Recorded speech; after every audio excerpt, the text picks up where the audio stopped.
Livaldo Barbosa, bom dia. Olá, Aline. Bom dia para você que nos acompanha nesta terça-feira. Corregedor do CNJ está em Teresina em missão oficial? É uma missão oficial e constitucional. Ele é corregedor do Conselho Nacional de Justiça, o ministro do STJ, Mauro Campbell, que é o Superior Tribunal de Justiça, e já integrou também o Tribunal Superior Eleitoral. Ele cumpre em Teresina, durante esta semana, essa missão constitucional, que é uma espécie de inspeção nas ações desenvolvidas pelo Tribunal de Justiça do Piauí. Eu imagino, Aline, que isso também, além de ser constitucional, periódico, sempre acontecem essas inspeções, checar como está o funcionamento do judiciário piauiense na capital, no interior, nas comarcas, os gargalos que existem em relação ao cumprimento da missão que compete o Tribunal de Justiça. Isso todos os anos acontece. Eu imagino que seja até um dos parâmetros para aquela avaliação final que tem até projetado o Tribunal de Justiça do Piauí em relação aos outros TJs Brasil afora.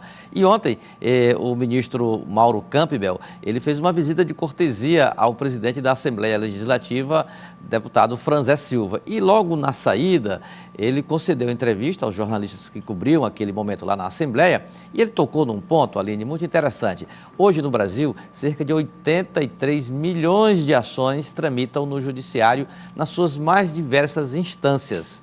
O ministro falou sobre esse cenário e falou também sobre as atribuições do judiciário para dar resposta a essa enorme demanda da população brasileira. Nós temos que buscar soluções alternativas. Diretamente a sua pergunta, é necessário que seja disponibilizado à população a possibilidade de sentar à mesa com a parte adversa, a parte contrária, para tentar um acordo em que as partes saiam satisfeitas, para só depois se chegar ao judiciário, deixar o judiciário como última razão, último recurso. Mas enquanto tivermos 80 milhões de processos, 83 milhões de processos, na verdade, em tramitação, nosso dever como juiz é eliminar esse acervo, porque é para isso que nós somos pagos. Então, é uma avaliação que engloba o país inteiro, né? Exatamente, o país inteiro é avaliado, o judiciário como todo é avaliado pelo Conselho Nacional de Justiça. E o ministro Campbell, como corregedor, ele faz esse trabalho, ele fez essa visita, permanece aqui no estado do Piauí, acompanhando de perto essas ações que continuam aí pelos próximos dias no Tribunal de Justiça, tanto na capital como também nas comarcas, ou seja, em toda a estrutura do judiciário piauiense. Falando em judiciário, né, mas em nível nacional, o ministro do STF, ministro Barroso, está completando um ano à frente da presidência, né? É verdade, Aline. O ministro Luiz Roberto Barroso, eu lembro bem que no ano passado ele visitou o Piauí, até num evento importante aqui no Tribunal de Justiça. Ele, assim que assumiu a presidência do STF, do Supremo Tribunal Federal, STF. Ele completa um ano num momento, eu não diria complicado, e nem de tumulto pleno, mas de certo... Já esteve pior. Já esteve muito pior.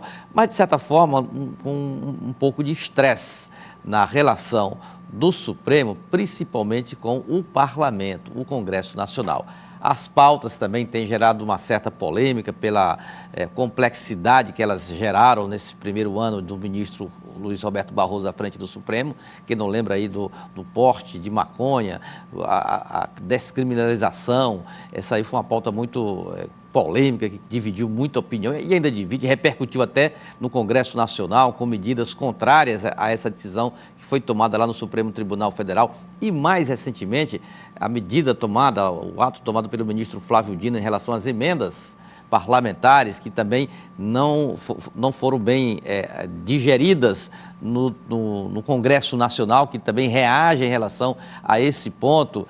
Enfim, o marco temporal, aquela das terras indígenas, também causou muito estremecimento na relação do Supremo com o Congresso Nacional, mas as primeiras avaliações, o ministro Barroso tem dito que isso é parte do processo democrático, ou seja, a convivência também com os contrários, com as divergências no campo da instituição, sem abalar nem as instituições, nem a democracia. O fato é que a expectativa é que esses ânimos sejam serenados, mesmo com as divergências. Isso são normais, ninguém pode esperar que todos tenham, mesmo os poderes harmônicos, mas não necessariamente pensando da mesma forma.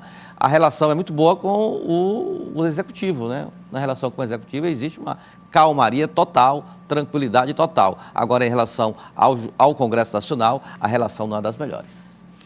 Bom, vamos passar agora para um assunto que a gente vai até antecipar, diz respeito às eleições, mas como não é eleição aqui no Piauí, a gente vai antecipar porque realmente foi um fato curioso, para não dizer escatológico, mais uma vez, terceira vez, mais uma cena de agressão em um debate para prefeito de São Paulo. Por que novamente isso está acontecendo? E foram duas cenas, hein?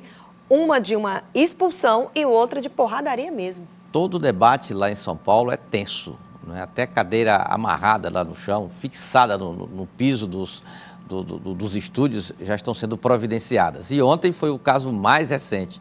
Um debate promovido por um grupo de televisão lá de São Paulo acabou já nos acréscimos, podemos dizer assim. Já na fase final, o candidato Pablo Marçal foi expulso do debate por agressões ao candidato Ricardo Nunes, do MDB. E logo ali, olha aí foi o momento da expulsão, na parte final, um momento de muita tensão aí no confronto direto. Tramontina, né, que estava fazendo a mediação. Exatamente, foi Carlos Tramontina, o jornalista Carlos Tramontina do grupo FLOW, cobrindo aí esse debate, se não me engano, são mais de 10 debates. Olha aí, o momento da expulsão, aí já começa a tensão. Aí o pessoal da retaguarda, não é, Aline? Ali os assessores, o marqueteiro. Vamos ouvir, então. Sobrou para o marqueteiro, né? Sobrou para o marqueteiro. A gente vai já Duda Lima. ver a outra parte. Vamos ouvir essa parte da expulsão? É que está muito clara a atitude do senhor. Por favor, foi tudo tão bom, foi tudo muito legal. Agora, nas considerações finais, o senhor está querendo entornar o caldo. Por favor, candidato. É apenas uma questão de respeito às regras que o senhor assinou. Por favor, candidato. A Polícia Federal vai prender o Ricardo Nunes, essa é uma promessa de campanha por causa das merendas. É a Polícia Federal mesmo, seu banana. O senhor está divertido, corta o tempo, o senhor está excluído do debate. O senhor está excluído do debate. O senhor está excluído do debate. O tempo, o senhor tinha ainda 10 segundos, por favor, o senhor pode se retirar, porque ainda tem o encerramento do debate. O senhor se retire, por favor. O senhor está excluído por decisão do apresentador. Ok?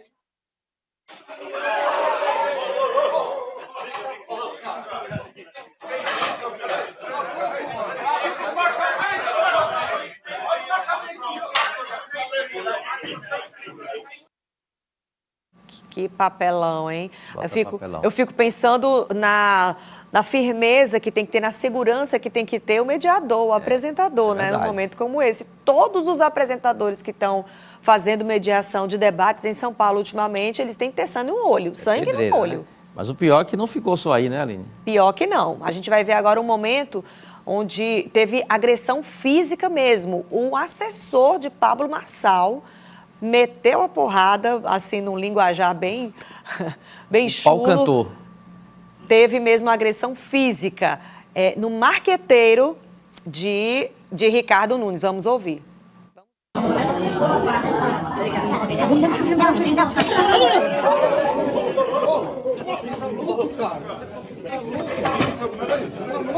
Olha aqui o que o Marçal fez, olha o que o Marçal fez agora. Aí o cara do Marçal bateu nas pessoas. Se isso não for ato antidemocrático, eu não sei o que é. Eu não sei o que é mais. Foi o marqueteiro Duda Lima e o agressor Nauel Medina, que é assessor do candidato Pablo Marçal.